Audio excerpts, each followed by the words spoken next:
just think about maybe like the last 7 days of your life and think about a day that you did not get great sleep. Because going back to the data I shared, that even active people who generally get great sleep tend to have one night of a week that's maybe not the best. How did you feel on the day that you didn't get great sleep? And if you're someone who has experienced anxiety or, clinical anxiety or clinical depression in your life before, I'm someone who has experienced those things. And I can tell you that I'm much more likely to experience anxiety, depression, or things related to anxiety or depression if I don't get sufficient sleep. So, I think that there's a very, very clear link between mental health, physical health, and the kind of sleep that you get. The best thing that you can do is to not get into an anxiety loop about like, oh, am I getting good enough sleep? Did I get the right score on my device? It's just to take control through taking small, simple actions.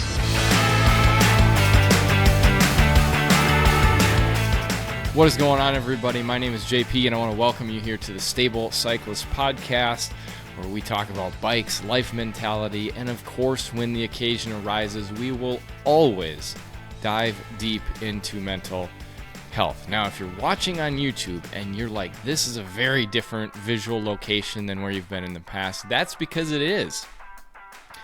I am in Roanoke, Virginia. I'm actually near Carvin's Cove. If I stepped out on the deck right now of the house I'm in, I could hit the Marathon Nationals course for the upcoming year. But I'm here in Roanoke, Virginia.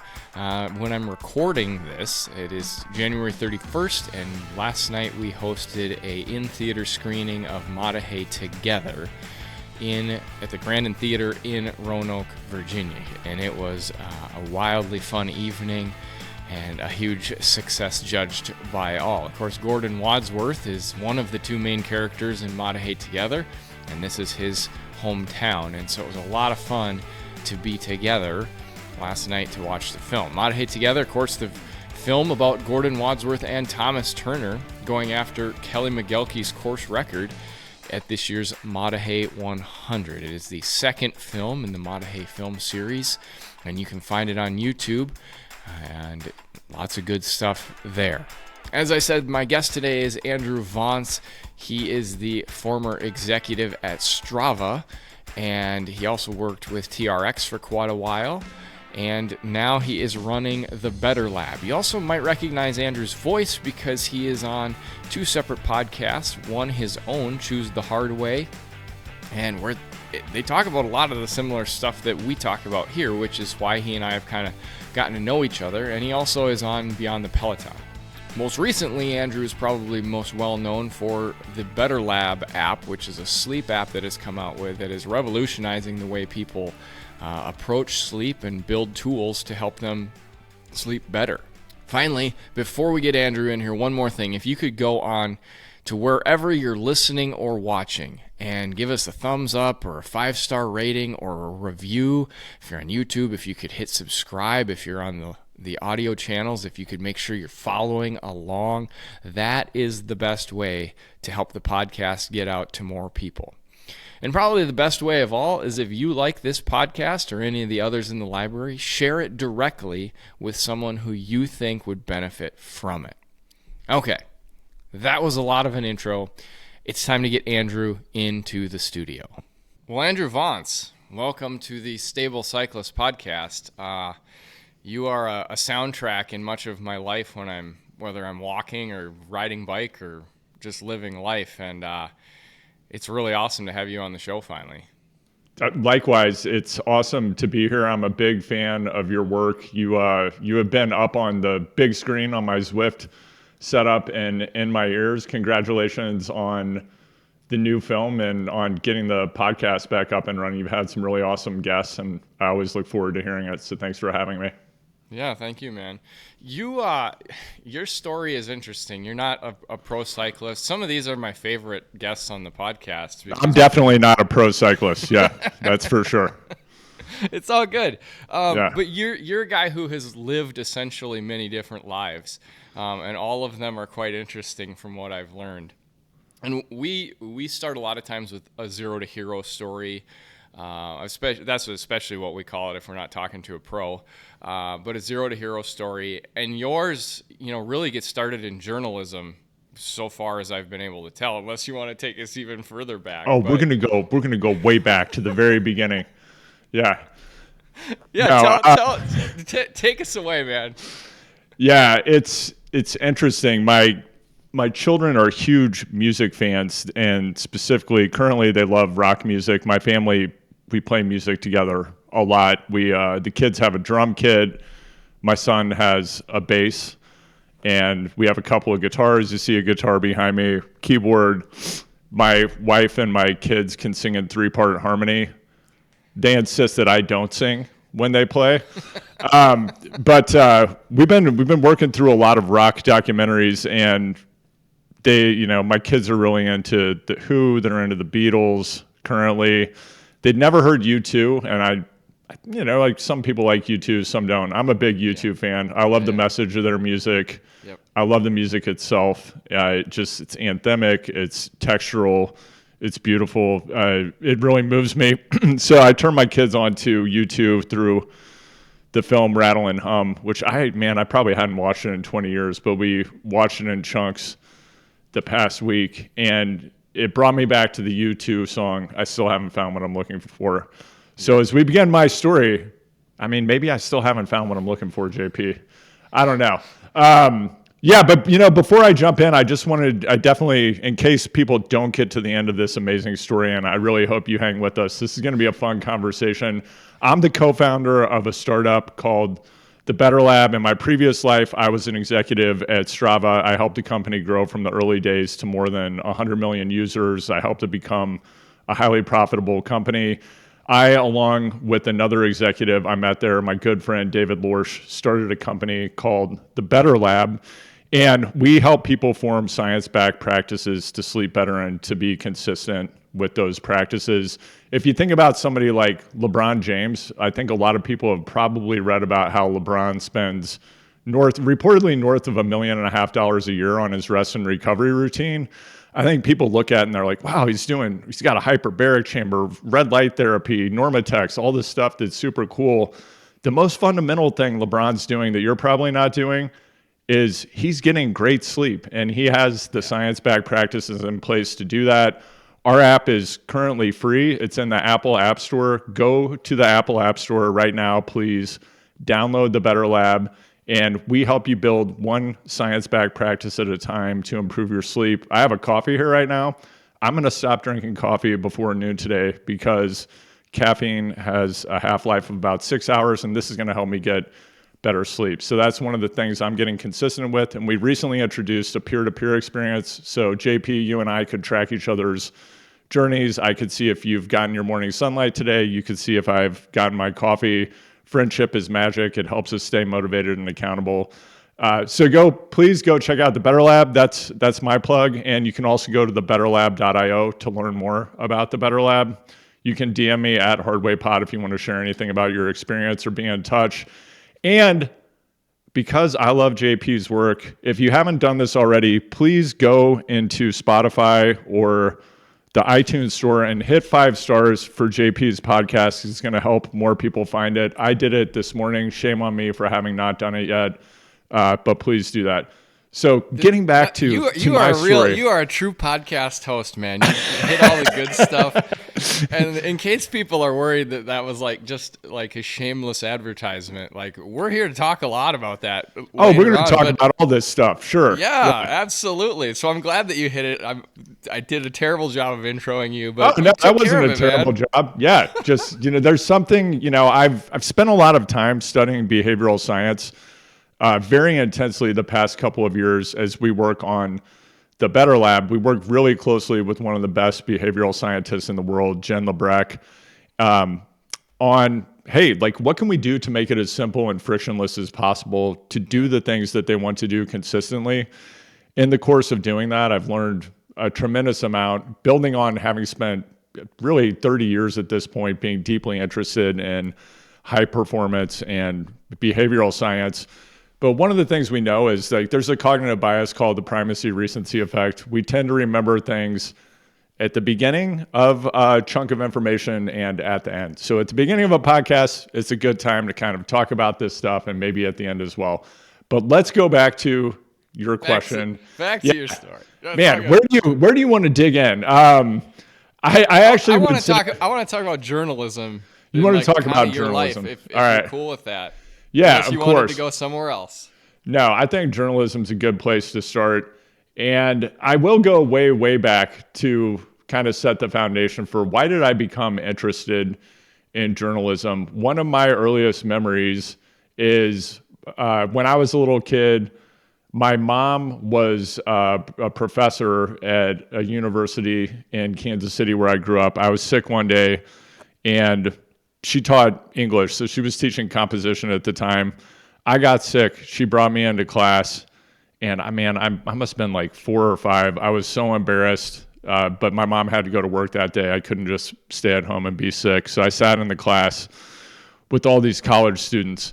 That's not why I became interested in storytelling, but somehow when I was a kid, I got this bug. I became deeply, deeply interested in storytelling, and I became really fascinated with journalism. And growing up in Missouri at the time, and still to this day, has the best journalism school in the world is at the University of Missouri, Columbia, where I went to college.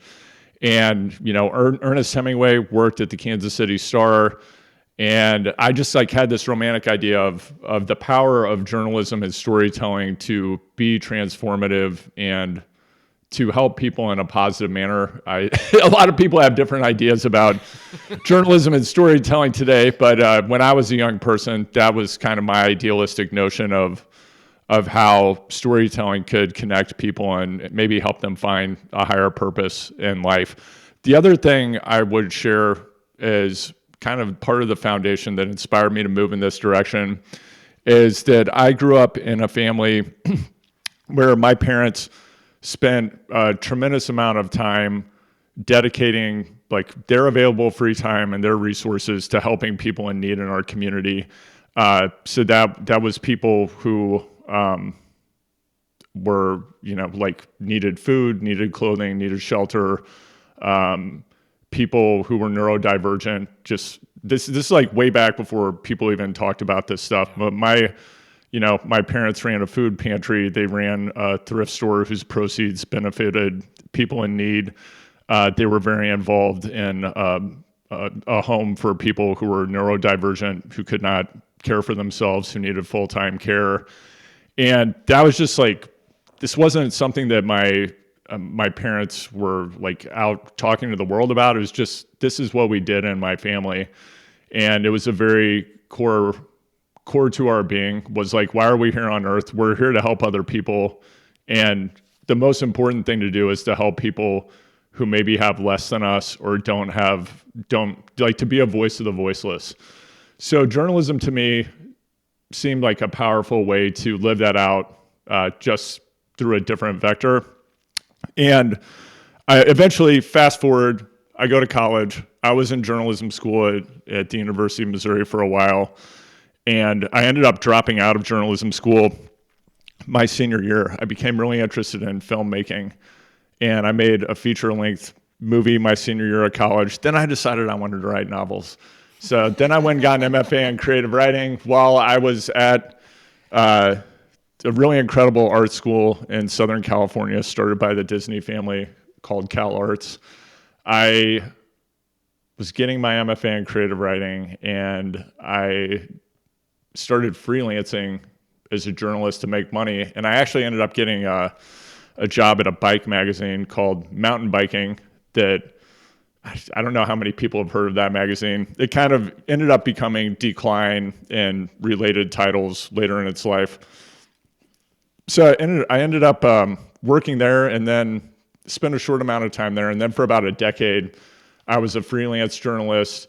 I published hundreds of stories. I interviewed and wrote about some of the world's most famous people like Samuel L. Jackson, Daft Punk, who my kids my kids love Daft Punk, and it intrigues them that I spent 2 days with them without their their helmets on and was hanging out with them as people.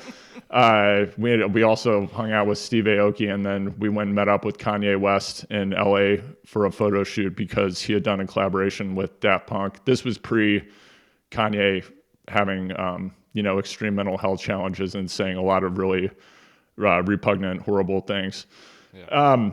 Anyhow, so I ended up being a journalist for about a decade, and I love that. I'm not sure going back to trying people to find their highest self and inspiration and motivation. I wrote about a lot of different things. Hopefully some of it inspired and motivated people, but I did get to have access to some of the world's top performers, and there's what went into stories, and then there's what I saw and what they shared with me in the moments that didn't end up in the story, which was it was really incredible just to hear how these people thought at times, to see their tremendous fragility. And, the magazine Us Weekly, the tabloid, I think one of their taglines is stars. They're just like us. And you know what? They are. Everybody's kind of the same. Everybody worries about the same stuff. Everybody has the same neuroses. And no matter how much money you have, people typically all have the same concerns, which, is a powerful lesson to learn, and something that I think it benefits all of us to bear in mind when we're looking at things that are mediated and presented to us on Instagram and other places. So, so I did that for about a decade. It's also, as with everything that I'm going to share, I bet a lot of this stuff, if I were listening to it, I'd be like, wow, that sounds pretty cool. How does someone kind of stumble into that? I didn't stumble into it. I completely, I worked my ass off. I started from nothing. This was I probably had 28K dial-up internet service when I started working as a journalist. So I would get one gig, persuade someone to let me write something. The first thing I ever wrote was for Vice magazine. Back when it was a tabloid you would get at music stores and on Melrose in LA, for example. And I wrote something about a paintball compound in Corona, California. That was the first story I ever published. I got paid 50 cents a word, which actually for a journalist working today would probably be great money. At the time, that was pretty standard. And then I would get that stuff. I would go to Kinko's, which a lot of people don't know what that is. Probably it was a place we go to make copies. So I'd make physical copies of things that appeared in what were called print publications that you would pick up, that were physical objects you would read. I would put them in an envelope and write query letters for different ideas I had and mail them off to New York. Eventually, over time, I started getting some work, and I just kept repeating the same process over and over. By the end of my career, I was writing for outlets like the Los Angeles Times, Rolling Stone, Outside Magazine. I did end up writing about cycling quite a bit and human performance. And it was everything from the celebrities I mentioned to writing. I wrote commentary about the Tour de France for the Fox Sports website, I think for 3 tours, and a lot of things in between. And then I wrote a lot of cultural criticism and essays as well. But I think the red thread in my work was that I wrote about people, places, and things at the limits of human experience. That's kind of what fascinated me. So that was fun for a long time. And then in 2008, in case you weren't out in the professional world at the time, there was a massive financial crisis. And all of the magazines that employed me that relied on advertising dollars in order to be business entities started to have a lot of financial trouble. And I was writing cover stories for a lot of magazines at the time. I was publishing really frequently in the LA Times magazine, a lot of other places. And this was a real crux moment. I probably lost half of my clients in the span of a couple of months. There was tremendous uncertainty, and probably 18 months to 2 years prior to that moment, I had met Randy Hetrick. Randy was a former Team 6 Navy SEAL who went to Stanford Graduate School of Business and started a company people may have heard of called TRX. Today, it's a category leader a globally known brand. Their equipment's in the training room of every pro sports team in the world, probably. And at the time, Randy was a guy driving around in a Jeep selling straps out of the back of his vehicle, basically. I got connected to him and did a workout with him down in Santa Monica in 2006. I ended up writing really the first major national article about TRX in Outside Magazine. And Randy's a very charismatic and interesting human being, and I tend to like people like that. I like people who are characters. We became friends. I kind of started informally advising him as the company started taking off, and he kept trying to get me to leave journalism to go work for TRX, which eventually over time I was like, you know what, this might be interesting. I really believed in the product. I love their mission, which was to democratize world-class training. Everybody's democratizing everything these days. In 2006, it was a bit more novel. So yeah, in I think late 2009, I decided, okay, I'm going to give this a shot, and moved up to the Bay Area. I worked there. I became the head of content at TRX. I helped it go from that kind of startup mode to become a globally known category leading brand, which was a pretty amazing experience. Then eventually I decided I was ready to do something else. And around that time, Strava was really starting to take off. A lot of people who I knew who were riding bikes like myself, like were deeply passionate about the product. And that's when I actually, around that time, I just had become really, really curious about this confluence of technology, what was called the quantified self at the time. I was kind of a data geek myself. I've been using a heart rate monitor probably since the early 90s. I think I got my first Polar strap in like 1990 or 91. Had been using a power meter forever. And the social component of Strava I found to be interesting as well. But at a mission level, what really interested me was the power that I saw Strava could have through its data set to actually make the world a more pedestrian-friendly place. And they had and still have a product called Strava Metro that actually does that. So I was like, okay, this sounds cool. And a job opening came up, and I applied for it, and I think I went through like 6 rounds of interviews, and the final the final interview, honestly, I spent I think 4 or 5 hours at Strava the final day, did the final round of interviews that I did. And by the 4th hour, they had me in this windowless conference room. I forget what it was called. It was so hot in this room. I was, probably fairly anxious, dehydrated. And the final interview was with Mark Gainey, the founder of Strava, who actually today is an investor in my company, The Better Lab, and a close friend of mine. It was probably one of the worst interviews job interviews I've ever done in my life. I was like bonking. I was exhausted. And what are you really going to say in round 6 in hour 4 of round 6? I mean, at this point for myself, having like been an executive at Strava and helped it become a company valued at north of $1.6 billion, I could tell you what to say in an interview like that. But at that point in time, it was not like my brightest shining moment.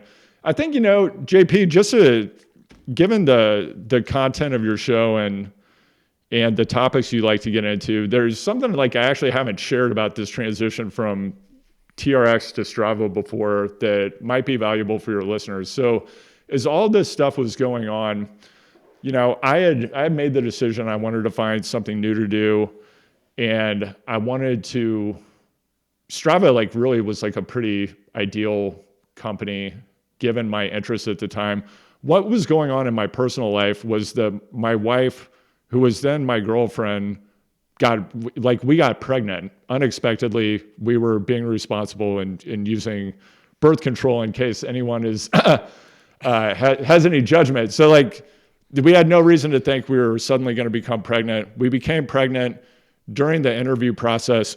We actually ended up losing the baby. And then shortly thereafter, I started this job. That's also when I decided man, I love Molly, my girlfriend, now wife, like from the moment I met her, but I was like, it's time to get married. So I also decided, okay, let's get married. Like, what have I been waiting for? I want to have children with this person. So I made that decision. And so within this like 2-year span, I'm trying to think, like, we got pregnant, we lost a baby, we got engaged, we got married, and then we had our first child. And just there was a lot of stuff going on. It was a big transitional moment. And moving into tech was cool, and I learned a lot of stuff. And it was also just a very different operational environment than I was used to. The company was probably 90% software engineers, and I was, which is great. Like, I got to meet a lot of really amazing people I'm still tight with today. But the way a technology company operated was different than what I was used to. Yeah, you kind of rode they strapped the rocket essentially onto Strava, and it really went then over the next however many years. And you're there while you're seeing all this growth and kind of, going through all that. One thing that's always intrigued me about, especially with your work at Strava, but like in our current day and age, we live in this dichotomy where everything has become so automated, right? For us. And I think like in the 1970s or 80s, if someone were to go ride their bike for fun, everybody would be like, that guy's weird because he doesn't need to do that. And you really just had to be so passionate about cycling to want to go do things or to go exercise like that.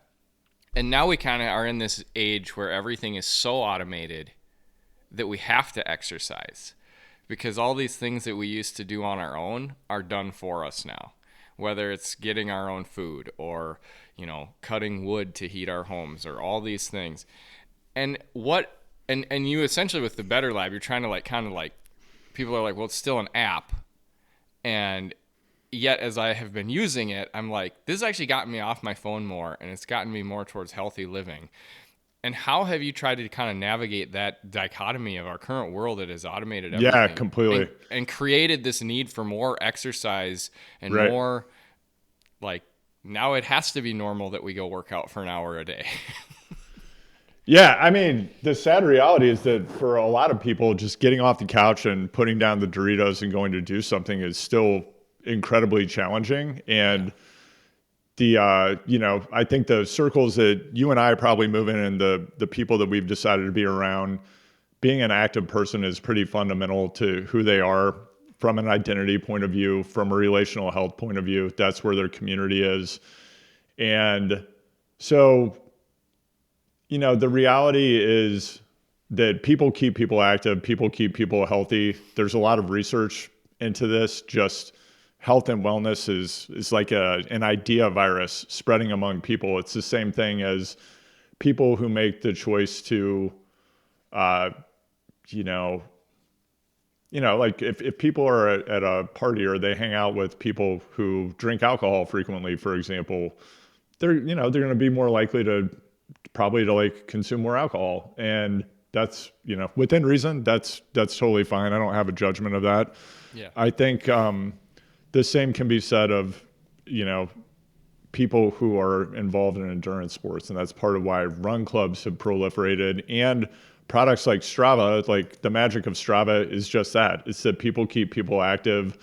And part of, yes, people go into the product, and some people are very into the competition aspect of it or the leaderboards, but really the magic of that product happens when you put your phone down and go sweat, which that actually was a key message that I developed with James Quarles, who was the CEO of Strava for a while, and a good friend of mine. And we tested that one out hundreds of times with media. It worked really well, and it's completely true.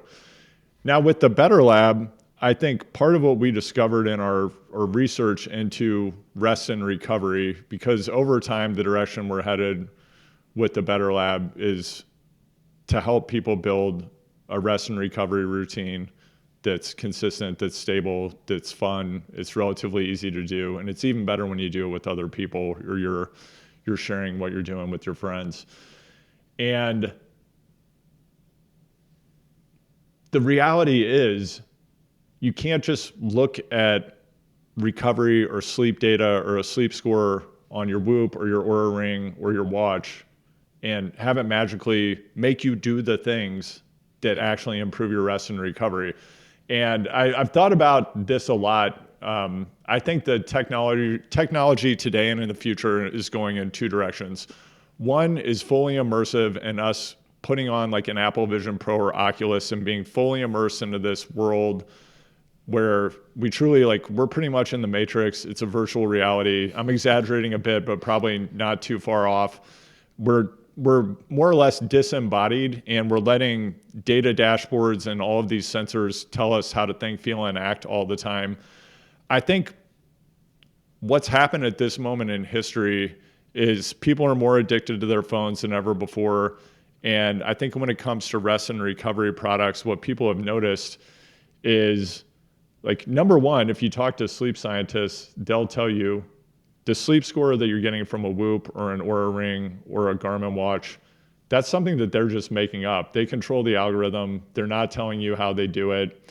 The sleep staging information that these devices give you it's wildly variable and inaccurate at best.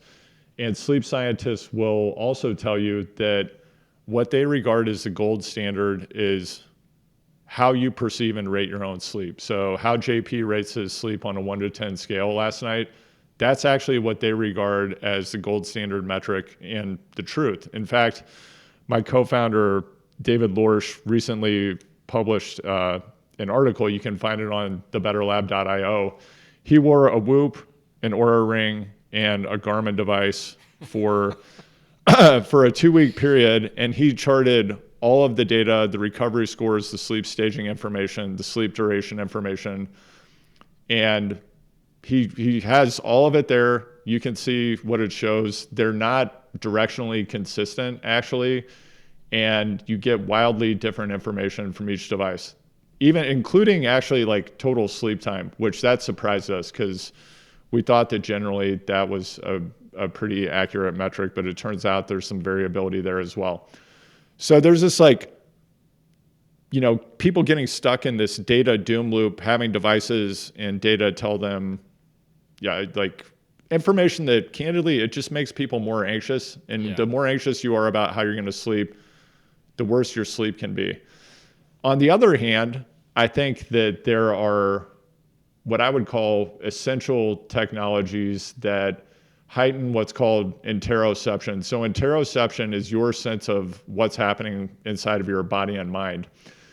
And that's the kind of technology that I'm interested in building. I'm interested in having people become re-embodied and connecting to a sensor that it's, if we go like all the way back to the Big Bang, it's taken billions of years for us to get to the point where we have the ultimate sensor ever made is the human body. And if you can tune into what it's telling you, it's providing you with invaluable information that it's going to take quite a while for sensors to catch up to, if ever. So I'm interested in that. The other thing I'm really interested in, similar to Strava, is technologies that amplify and make better the things that are the greatest and most enjoyable in life. So those are things like connecting to other people in a real and meaningful way, not just looking at a face pile or a stream of garbage that people are posting on Instagram. So I think building real relationships that are meaningful, that are deep, that are open and vulnerable. There's just a huge amount of scientific evidence that really has tremendously positive benefits for our physical, mental health, and our longevity. And so that's what I think is happening. Like, we're having we're at this crux moment. One direction is like, let's go all in, let's become cyborgs. And in some regard, honestly, like, we are kind of, people don't think about it this way because they think about becoming a cyborg is I'm going to have like a Neuralink implanted in my head and I could export my hard drive and my consciousness could just be in the cloud. But if you think about it, what We our already phones have are, it. It's in our pocket. we've already like that's, like why are we addicted to our phones? Because phones give us access to all the information in the world, and they're just like an external database for your that augments your brain. And then on the other hand, it's like, hey, like let's tune into being human and connect with other people and like let's amplify what's already great, which a lot of technology just completely disconnects us from our bodies, our minds, from how we think, feel, and act, and it creates separation from other people instead of connection. And I don't think that's good. Yeah. Well, and that, like, before we dive head on into the Better Lab, like, that leads me to something I had written down, just like learning to listen and learning things intuitively. And I know in another podcast I listened to with you, you talked about how you kind of through all these jobs developed the ability to have pattern recognition. Whether it was looking at Daft Punk or what was happening with Strava, or even, I think how you view Chase Wark and Drew Dillman, like that's pattern recognition that you have. I think you have the pattern recognition there, JP. Let's give credit where credit's due. But you say you have developed this ability to look at the things happening and just say, like, I think this is going to happen next because of how I'm observing the world. And that was something that, again, like, I'm always looking for, like, what is real? I hate the fact that we're talking about TRX and I'm going to have TRX ads in my feed later when I go on, like, even though I have one. And so I'm always all about, like, what is real? Like, what can we see here that's real and what is happening? And so how did you, when you talk about that pattern recognition, how did that develop and why is that such an important skill for you?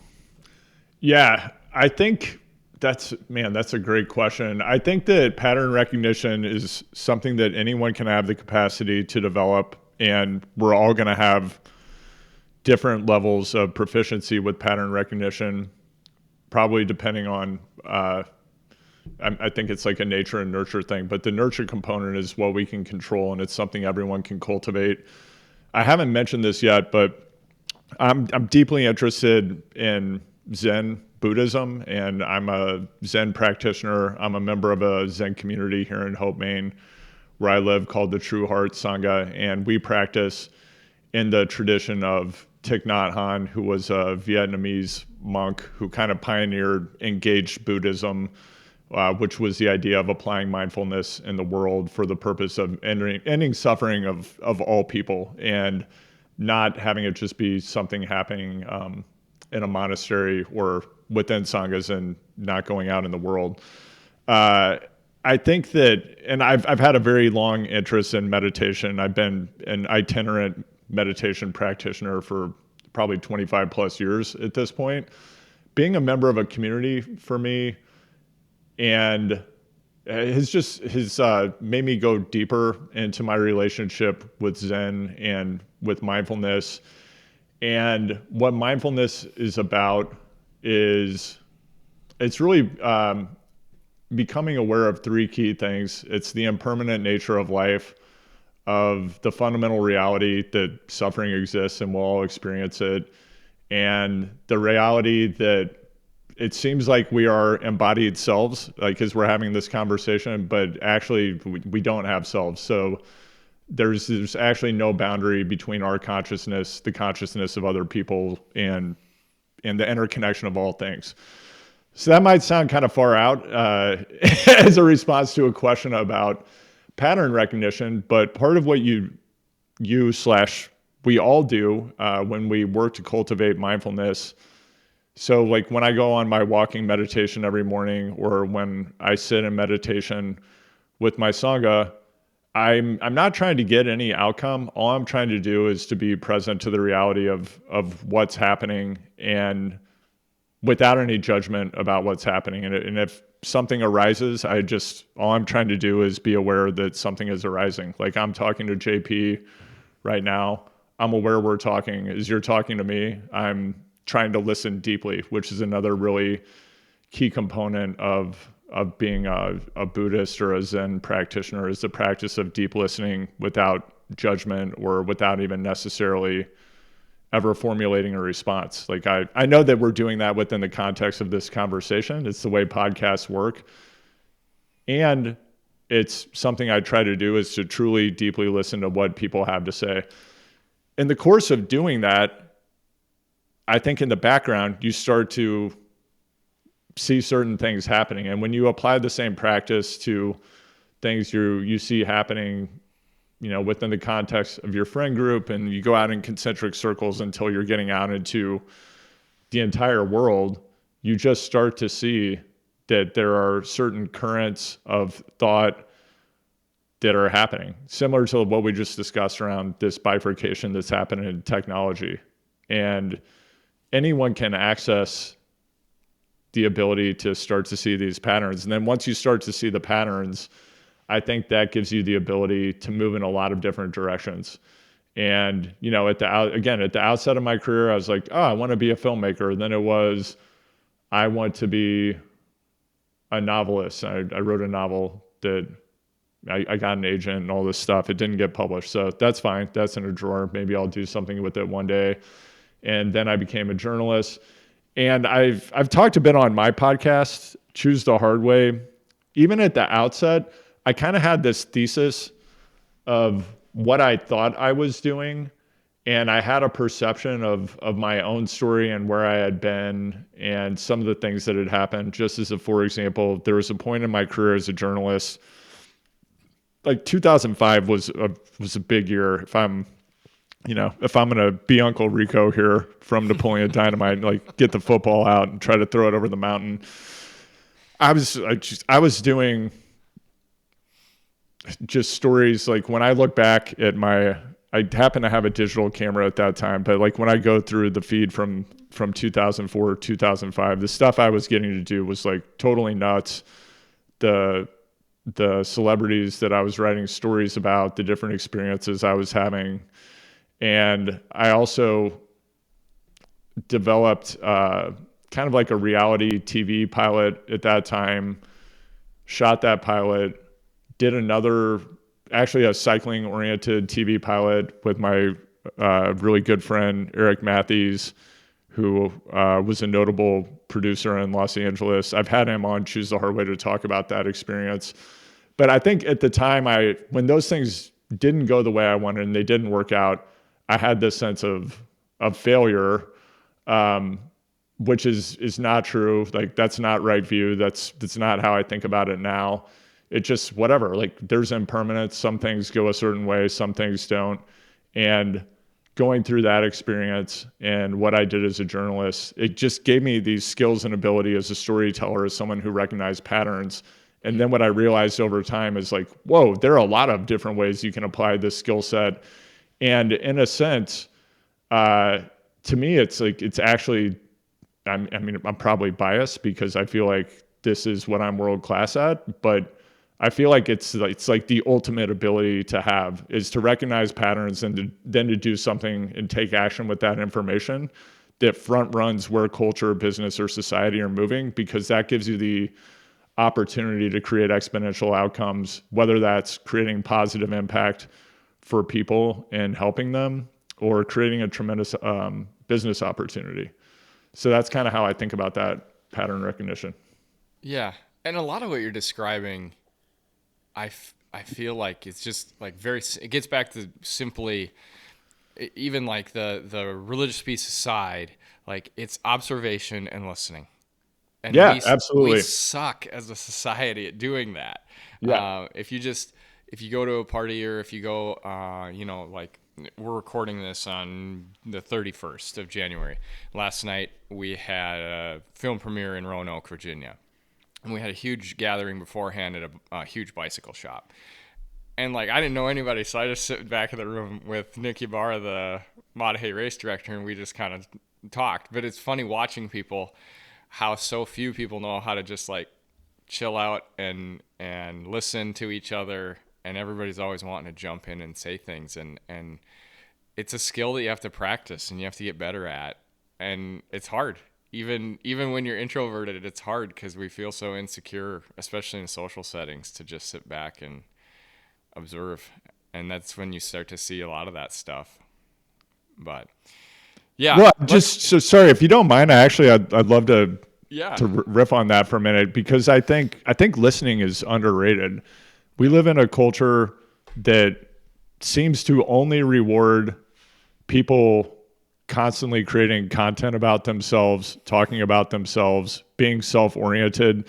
And I mean, I do this all the time. It's something that you have to do as part of being, if you know, like whether you have a business, you make some kind of content, like you're a filmmaker, or it's also just part of how people communicate now is through different mediums that require constantly monitoring ourselves and sharing that information with the world.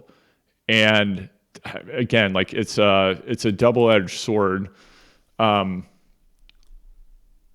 So people are constantly making stuff, and they're constantly broadcasting or narrowcasting or whatever you want to say it is. Information or content is coming from people, and people feel like they have to do this.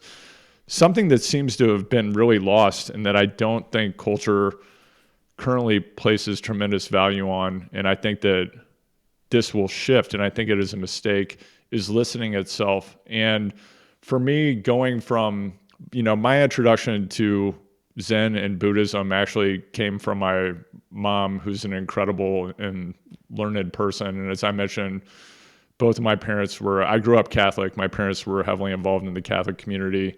They're interested, my mom in particular is really interested just in world religion and studies deeply across all religions. The first Thich Nhat Hanh book I ever got was one that my mom sent me called Pieces Every Step. And Thich Nhat Hanh's teachings are quite simple, which is part of what I love about them. I love the simplicity. But going from kind of studying and practicing on my own, and then going into and being a part of a Sangha or a community, the thing that struck me the most is at the end of Sangha every week, so we'll do a sitting meditation, a walking meditation, another sitting meditation. Typically, we have some readings from Thich Nhat Hanh's writings. He's very prolific. And just to be clear, for anybody who's not very familiar with Buddhism, I'm talking a lot about Thich Nhat Hanh, but Buddhism is not about the worship of the Buddha or worshiping a guru, or it's the idea that we actually all contain all information. And the purpose of Buddhism is for us to connect with the information that we already have inside of ourselves by virtue of just being a human being on planet Earth. It's not about the worship of some supernatural figure. So the thing that happens at the end of Sangha every week is we do what's called Dharma sharing. And in that period of time, people have the opportunity to share about anything that's going on in their life or in their practice. And there are very specific rules, which are, when people speak, no one else talks, obviously. You take the space of at least 3 breaths after someone's finished talking for someone else to share. You never build on anything anyone else says. You never acknowledge what anything anyone else says. And you can ask someone after Sangha if they would be open to or would want to discuss something further, but no one's obligated to do that, and it's up to them. So really all you're doing is sitting there and listening. And I happen to have the great fortune of being in a Sangha that's very intergenerational. So I would say the age span is probably from, I don't know, mid to late 30s to people in their 80s. And it's disproportionately people in their 60s and 70s probably. And especially having come from the Bay Area and in tech, I lived in the Bay Area for, I guess a decade plus.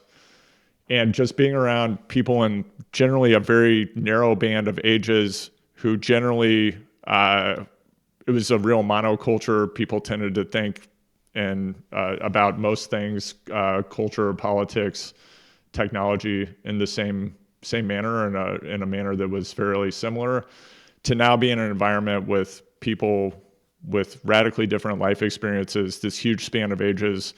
And I also have the good fortune that a number of people in my Sangha work in like hospice and end-of-life care. So there are a lot of people who are very proximate to death. And there's just something to me incredibly powerful in hearing the stories people have to share and the wisdom that they have that I haven't experienced yet, and maybe one day will, but it's just incredible to get to hear that. And all it is being there and listening. And even when I share and no one is responding, there's just something incredibly powerful about having a community of people who are holding whatever you're sharing. Like, I feel very grateful for that. And I feel like most people, unfortunately, don't get to have that experience. And I think it's something that's very fundamentally important to connecting people and building community. Yeah, absolutely. Take 3 breaths, people. Seriously. The world would be a better place if we all did that. Let's dive deep into Better Lab for a little bit. I've heard you talk about this on a lot of pods for a long time. I started using it recently, and like my background and why this podcast is here, obviously we'll talk about mental health all the time, and I'm not going to make you do that, but I always tell people, like, sleep is the first domino that will fall if your mental health is going to fall apart. And even you've referenced Why We Sleep by Dr. Matthew Walker. Yeah. And there's incredible studies referenced in there that they have done on bipolar people. I don't know how these are even humanely or ethically approved. They're in other countries they've been done, but they're sleep studies essentially, and they show just how like messed up you can make people like myself with bipolar if you really wreck their sleep. And so I was really, I'll just tell like my own story here for a second. Like I was a little apprehensive about an app that was going to help me sleep better, no matter how much I have heard you talk about it. And of course, like in the lead up to this interview, I have listened to every podcast not on the hard way of yours that I could find. And there's a lot of them. So I've listened a lot about the Better Lab over the last month. And I was still really apprehensive about what this would be like. And I got like a week in and I'm like, this is a little bit like therapy. Like when you're going through therapy with a counselor and they start giving you like we're going to do this activity first. And we're going to work on this until you got it. And then we're going to go do the next step and we're going to support you along the way. And of course, like for me, when I tell people like, you got to go to therapy, you got to get your toolbox and fill it up with tools you can use and you know how to use. And then you can navigate this a lot better. My experience in under a month, which is so finite, right? But my experience with the Better Lab so far is that it's very much like that of like, we're going to build a skill. It might not be what, like, we might have you look over here for a little bit and work on some skills, but we're going to get you over here eventually where you know you need to be. And so for people listening, like, yes, go download the app and start doing it. It's not like wearing a Garmin or like I have a Wahoo watch that tells me my sleep. And like you said, it's full of, I don't believe it half the time. And I wore Garmin for years. And this is totally different. So tell us more from your point of view about, you told us a little bit at the beginning, but tell us a little bit more about, how did this come about? Why did you do it? And why did you get things going? Yeah, absolutely. And first of all, JP, thanks for downloading the app and checking it out. And for anybody listening, you can find us in the Apple App Store for free. Just search for The Better Lab, or you can go to thebetterlab.io and you can read more about the app and download it from there as well. So really the genesis of this idea was my partner, David Lorsch, and I, when we were at Strava, what we observed from, I was there 7 years, David was there 9 years. And what we observed is that, active people who want to improve at their sport, which tends to be something they're very passionate about, they tend to have no problem getting more exercise, right? So if you're a cyclist like we are, the first thing people seem to want to do, and I'm going to connect this back to gravel and what we see happening in gravel. What do we see happening right now? People just keep doing more and more and more and more and more and more. So we're seeing, as I think Dylan Johnson has said, 40 hours is the new 30 hours, 30 is the new 20, and 15 is like a rest week. just orthogonal to that, I've talked about this on Beyond the Peloton, another podcast I co-host with Spencer Martin. We've kind of talked about this a lot. I think I happen to know people who were in the professional triathlon scene in the 80s where this more is better mentality was really, really pervasive. And what's happened to a lot of athletes from that era over time is they have like pretty serious health issues later in life. I hope that doesn't. Yeah, totally. Yeah. So I hope that doesn't happen. Just like a word of caution to anyone who's actually, I had this in my notes because I'll talk about the Better Lab in a second. Just if anyone out, and I sent Dylan Johnson a note about this because he published his YouTube video about his training program last year, which really was this more is better kind of thing. And that's cool. And I don't know how old Dylan is. I'm guessing he's probably in his late 20s. I think he just turned 30. Okay, he's 30. Wow, man. If he were in the movie Logan's Run, he'd be over.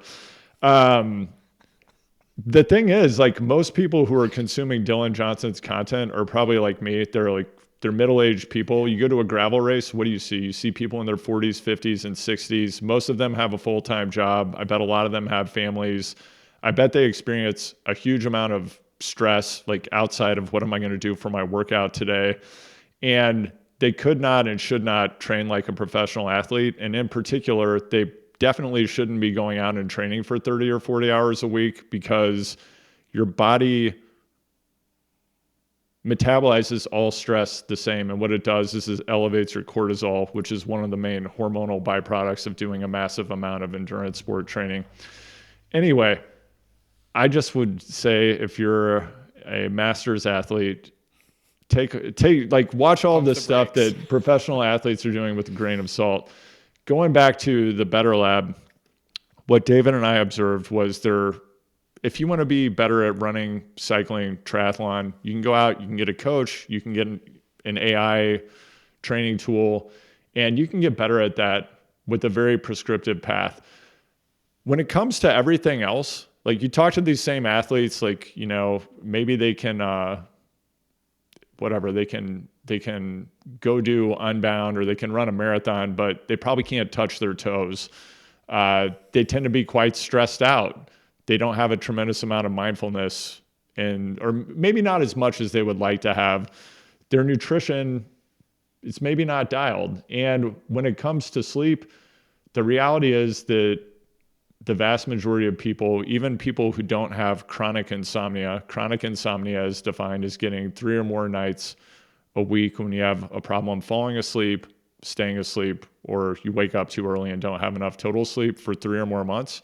So setting aside people who have chronic insomnia, people who are in this category of active athletes who are health conscious, they still tend to have about 60+% of them tend to have one night a week when they do have trouble falling asleep. They're waking up in the middle of the night and can't go back to bed, or they're not getting enough total sleep.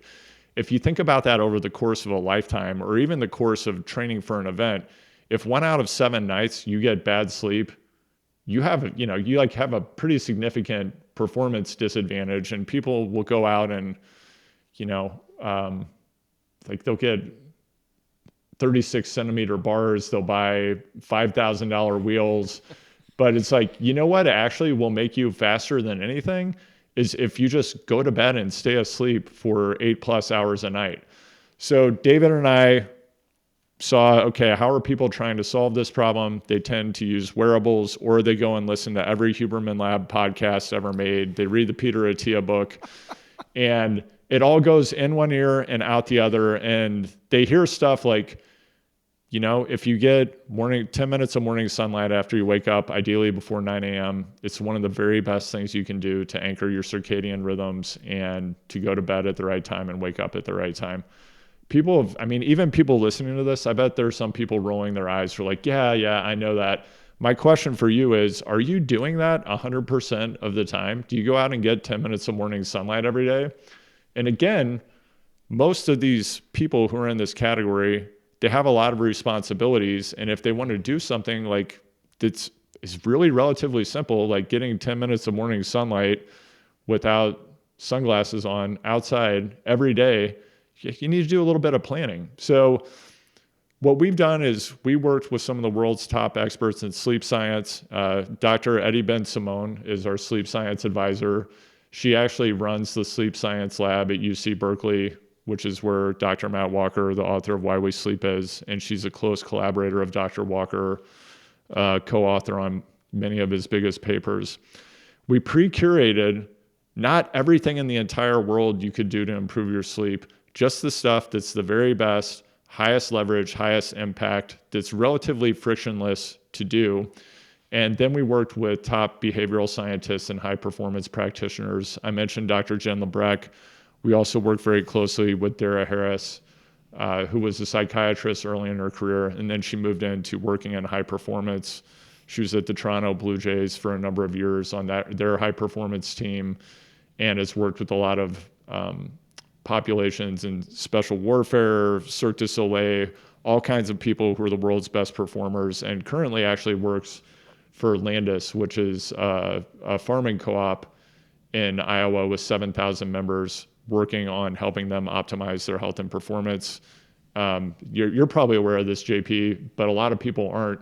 Farming is an incredibly demanding profession, physically, cognitively, and intellectually. Farmers are incredibly smart people who that have huge brains and do massively difficult work every day.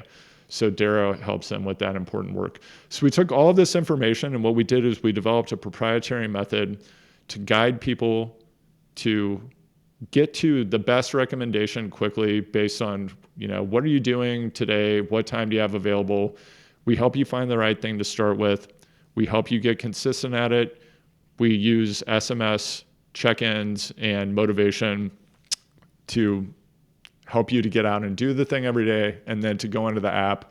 You self-rate your sleep. You reflect on how you feel and how your day went. We give the opportunity to input some notes on the back end. We're summarizing that and playing it back to you, and then we help you see what the pattern is over time. And then once you get consistent with one thing, then you can add another thing, and you keep stacking those until it becomes a sustainable routine. It's interesting. I was just out in Tucson with Spencer, my Beyond the Peloton co-host, and Jonathan Kaplan from Riding with JK. He's got a great Substack and podcast. Go check him out. And like a lot of people, when I travel, a lot of these things can go off the rails in the absence of having some guidance. So that's one of the ways Better Lab has been really beneficial for me, is whatever the context, I have this system that's relatively simple. It just takes me a couple minutes a day to do the actual practice and then to reflect on it. And that process of reflection, kind of similar to what I described with my Zen practice, is becoming mindful of what I'm actually doing. So I think the biggest challenge in health, wellness, and performance that technology cannot do and never will do, no matter how great AI gets, it can't make JP actually go out and take an action. Like, you have to do that yourself. Yeah. And we want to make that as easy as possible. So I want to give like an example of what this actually looks like. Currently for me, the goal that the Better Lab has set is to get off social media by 9:30 at night. And that's one where I think everybody can understand that might be a little destructive, especially we just had a changeover politically in the last 2 weeks when we're recording this. And so social media is really toxic right now. It doesn't matter what side you're on. It's very toxic. And right. So, and it's unavoidable too, unfortunately. And I have found because of that, I'm just not on my phone as much, which you wouldn't think that I'm going to start using this sleep app on my phone and it's going to make me use my phone less. But that's what I have noticed, is I have been on my phone a whole lot less since I started using it. And you said when you travel, life gets very chaotic. I flew in super late 2 nights ago, way past my normal bedtime. But just having that nudge, and you said it's SMS, so you get a text message. I get a text message at 9 o'clock saying, hey, just remember, we're going to try and not be on social media. It didn't matter that I was up super late. I was off social media, and so I just really wasn't on my phone very much. And I still, when I eventually laid down really early into the morning, everything was good. And then the same thing last night. It was really late at the theater. I had to get up really early this morning to take a friend to the airport, but I stayed off social that whole time. And it was just a different, like you build that habit. And even though like the rest of it's kind of chaos around you, you're like, I have this sleep related thing I'm working on, and we're going to make progress with this while we can, even kind of in the chaos. And so it's not super intrusive. There's the ability in the mornings to, when you do your check-in, like add a little note.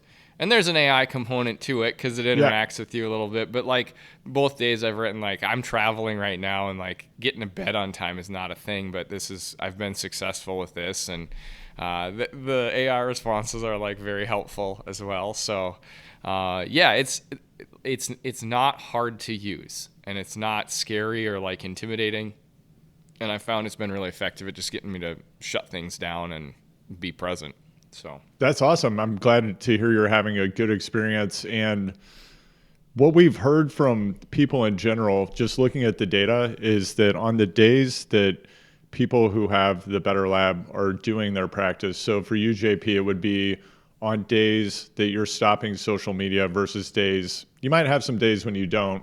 And this is about progress. It's not about perfection. Yeah. But on the days that people do their practice, they tend to sleep about 20% better. So their self-rating of their sleep is about 20% higher on average than when they do not do their practice, which is massive. I mean, think about the amount of money we spend as athletes to just like be a little bit faster or a little bit better. And sleep is truly the ultimate amplifier of health, wellness, and performance. It's indisputable. I had a day this week actually when I got 10 hours of sleep, which is really uncommon for me. I tend to struggle. This is, again, like part of why I wanted to build this is like, I'm not somebody who's always had perfect sleep. Yeah. And I could tell you a lot of stories about, particularly around, moments of high stress, or like going to do a cycling event, for example, traveling to do a cycling event, just not, having like a terrible night of sleep or being awake all night the night before the event. So what this is about, it's about controlling the controllables, having something small, simple, and achievable, and something that we very deliberately have done with the system that we have built that you just noted, JP, is that it is non-shaming, because positive and lasting behavior change doesn't happen through shaming or humiliating people. So we try to provide gentle and positive support, and that's this might sound wild, but this is an emergent and important area of high performance. And there's a certain company in this space, and their tagline is "Only the best obsess." And something I can tell you definitively from having spent 30 years around, like working with, writing about, interviewing in depth some of the world's top performers, and then working with a lot of the world's best high performance experts. The reality is that the people who are the very best in the world at sport, at business, at whatever, their ultimate skill is they're highly adaptive. And yes, if something doesn't go well, do they reflect on it and do they make an adjustment? Yeah, they don't beat themselves up though. These aren't people who are getting super guilty about, something like, hey, I didn't get off my social media at 9:30 last night. There's no use in doing that. It's more about, hey, tomorrow I'm going to make a different decision, and then doing it. Yeah. So we try to help people with that. Yeah. And one thing I want to add too, like Andrew's here because I wanted to talk to him, not because of like, this is not sponsored content for the Better Lab or anything like this. This is a conversation I've been wanting to have for a long time. We interact on social media a fair bit. And so this is something we've both, I think, been looking forward to for a while. Yeah, definitely. Yeah. All right, let's shift into some less serious things. I want to be serious for one more second, because like the focus of the show often is mental health. And you've looked into the literature for people who have bipolar. Just axiomatically, if you look at meta-analyses related to sleep and mental health, getting sufficient and high quality sleep is one of the very best things that you can do for your mental health. And you don't even have to go look at the studies which exist. The science is there. Just think about maybe like the last 7 days of your life and think about a day that you did not get great sleep, because going back to the data I shared, that even active people who generally get great sleep tend to have one night of a week that's maybe not the best. How did you feel on the day that you didn't get great sleep? And if you're someone who has experienced anxiety or, clinically anxiety or clinical depression in your life before, I'm someone who has experienced those things. And I can tell you that I'm much more likely to experience anxiety, depression, or things related to anxiety or depression if I don't get sufficient sleep. So, I think that there's a very, very clear link between mental health, physical health, and the kind of sleep that you get. The best thing that you can do is to not get into an anxiety loop about like, oh, am I getting good enough sleep? Did I get the right score on my device?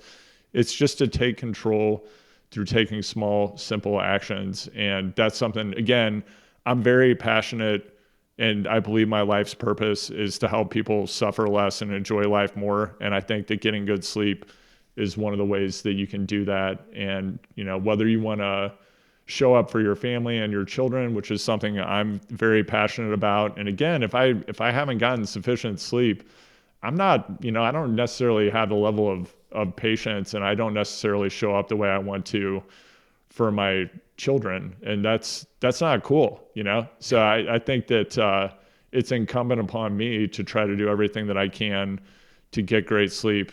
And I also do notice, going back to that night I got 10 hours of sleep, riding at my FTP felt super easy. Like, you just feel so good when you get enough sleep. So anyway, I just wanted to give that note, because I think it's critical that if people don't know that already, try to get enough sleep. It'll make you feel good all around. Yeah, this is literally a tool for your toolbox if you have any kind of mental health struggles, and it's not something to be shamed about or scared about. Like, this is one you can take control of, and I always tell people, like, if I have one really bad night of sleep, I'm on the I'm very cautious. If I have two, I start getting really worried, and if we have three, I know the car's probably going to crash here sooner than later. And so it's all about trying to keep it at one bad day, and eventually get it to the point where you can string a lot of them together that are good. So yeah, keep putting tools in the toolbox. All right, fun stuff now, Andrew. All right, if you say so. At the end of the day, you and I are both cyclists. I know that we both love riding gravel, and this is the gas station question. Okay. This has blown up on my Instagram reel because I posted this response from Dylan without the context of the question. But let's say you and I are going on a long bomb, like a 5 or 6 hour ride. Right. And, at some point we're going to have to resupply. Right. And we're very rural in this scenario. So we're stopping at a very rural gas station. You can't be like Chase Wark and be like, well, I'm going to get a big fountain pop. Chase, they don't even know what fountain pop is in these places. So what are we getting at this gas station for you to resupply with? Wow. Well, if anybody who's ridden with me, even on a 5 or 6 hour ride, they know that when we get to the gas station, and I'm assuming that there's running water here. So the first step isn't, hey, let's dig a well, right? Okay. So we don't have to dig a well. We don't have to use any iodine to treat stagnant water. All right. Just how deep do we want to go? If you're with me, what's probably going to happen is I'm going to pull a baggie out of my jersey. People are going to think like, is this guy cooking meth? And I'm going to hopefully get water. Hopefully it's coming out of a tap so I don't have to put another plastic bottle into the waste chain of earth. And then I'm going to dump my baggie into my water bottle and shake it up. And if it goes the way it usually does, there are going to be some giant clumps of maltodextrin. So there are going to be like some really gross maltodextrin balls in there. And I grow my own. I make my own mix. I get Okay. all the materials. The kitchen does look like a meth cook is here in Hope, Maine sometimes because Yeah. I've recently gotten into replicating the electrolyte profile. I'm experimenting with the electrolyte profile of Element and Scratch at times, but I have all of the individual ingredients. So it's getting pretty complex in the kitchen. If I were not doing that, and we're like way out there, I'm likely going for Haribos if they have like the good stuff. Okay. I like gummy bears. Sure. Yeah. Sure. Let's talk music for a second. I don't know if you listen when you ride or if you don't, but I'm going to narrow this one down for you. We talked earlier about U2 and all this. Do you have a favorite album ever that Oh like man. is your go-to, like you're pulling it out of a holster? Yeah, it's funny that I'm talking about you too. I grew up playing in hardcore and punk rock bands, and I recently restarted the newsletter for Choose the Hard Way. You can go to choosethehardway.com if you want to get on that newsletter list. And I'm writing about a pretty broad variety of topics related to the thesis of the show. But I am going to be writing about my band, the Larry Jones Experience. We were big in Kansas City circa 1993. So you're not going to want to miss that one. Sign up for the newsletter. I tend to not listen to music when I ride, and I used to listen to a lot of podcasts. I become actually from doing research for my business and realizing I forget almost everything I listen to and that it goes in one ear and out the other. I tend to listen more now for just people and hosts that I find to be interesting, which is why I listen to your podcast. And the thing I listen to the most is I listen to Dharma talks from Zen teachers. And I use a couple of apps. There's one called Dharma Seed, and I have another one, but that's what I tend to listen to the most. My son recently asked me, Dad, what's your favorite album of all time? I haven't thought about it enough. I'm not really sure. It's all good. It's all That's a good. lame answer. I don't know. It Well, might be it might be a Fugazi album, actually. Okay. Okay. Yeah. Your children will care more about this next answer. Are you a Okay. Harry Potter or Lord of the Rings guy? I'm gonna say none of the above. Oh, Not, wow. Okay. I'm All not right. into- yeah, the only going back to social media can be a force for good or a force destroying the world. Really, the only reason I'm conversant at all in Lord of the Rings is the airplane facts with Max guy. I don't know if you've seen him on Instagram. The guy who's the airplane mechanic that has the Lord of the Ring monologues. I find that to be pretty interesting. But yeah, I haven't All right. not too deeply into either. Yeah. All right. It's all good.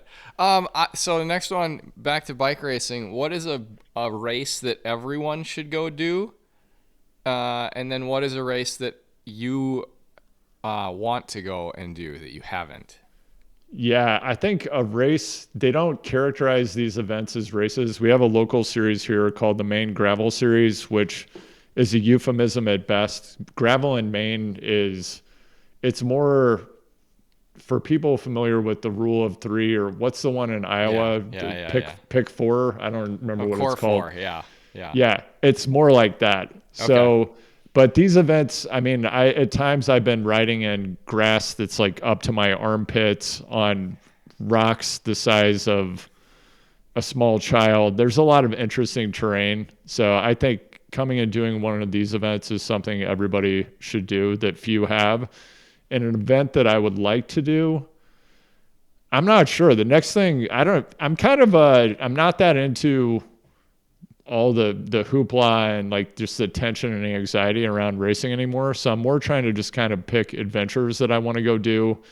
Heck yeah. Just to go do them. Something I've always wanted to do is one of the world's longest or America's longest rail to trails is between Kansas City, Missouri and St. Louis, Missouri. It's called the Katy Trail. And I've actually never ridden it. I've ridden parts of it, and I'm planning to go do a 135-mile stretch of that from Kansas City to Columbia, Missouri in April with my friend Brian Andre, possibly some other people. you're welcome to come, JP, if you want to fly out to Kansas City and do it with us. I could. I'm looking for large people who can block wind so I can draft them. So I don't really have time to train to ride 135 miles right now. All right. Last one. You host the Hardway Pod. Choose the Hardway Pod. Yeah. Do you have either a favorite episode or an episode that everybody should go and listen to? Because you've interviewed a lot of like big names and some names people have never heard of that are great. Yeah, this is the primacy recency effect. So I'll just name one of my recent guests that really resonated with me, which is Corey Richards. I did 2 interviews with him. I had the opportunity to work pretty closely with Corey the first 2 times. I think he climbed Mount Everest without oxygen, and I just in a work capacity had the opportunity to work with him and spend some time with him. He's like one of the most electric and charismatic people I've met in my entire life. He's a really incredible human being, and he's been through some very intense struggles with mental health and just in life. And his memoir, The Color of Everything, is a must read. My mom loved it. She wants an autographed copy. I need to work on that, Corey. But yeah, I really enjoyed my conversations with Corey, and it's kind of like picking a favorite child, though. I love everything that my guests have shared, but I really love those conversations. Of course. Well, Andrew Vontz, this has been awesome, and I can't thank you enough for coming on. And thanks, man. Thanks so much. Yeah, as I said, I'm a huge fan of your work. I think that you're even better than Continental Race King 2.2s, and you're going to go even bigger in 2025. So I can't wait to see what the year brings. Amazing. Thanks for hanging out today. One more time, in case you somehow missed it and all that, please go download the Better Lab app if you have an Apple phone and get the process started in building tools to be better at sleeping. Also, one more time, if you could do us a favor and give us a 5-star review on iTunes or Spotify, or give us a thumbs up and a subscribe on YouTube, that would be incredible. Stable Cyclist is a twice-monthly show, or I should say every other week show. And again, we focus on bikes, life mentality, and as the occasion arose today, we will talk about mental health as well. Have an amazing week, and remember, more than anything, the most important thing you can think about today is to remember that you are loved.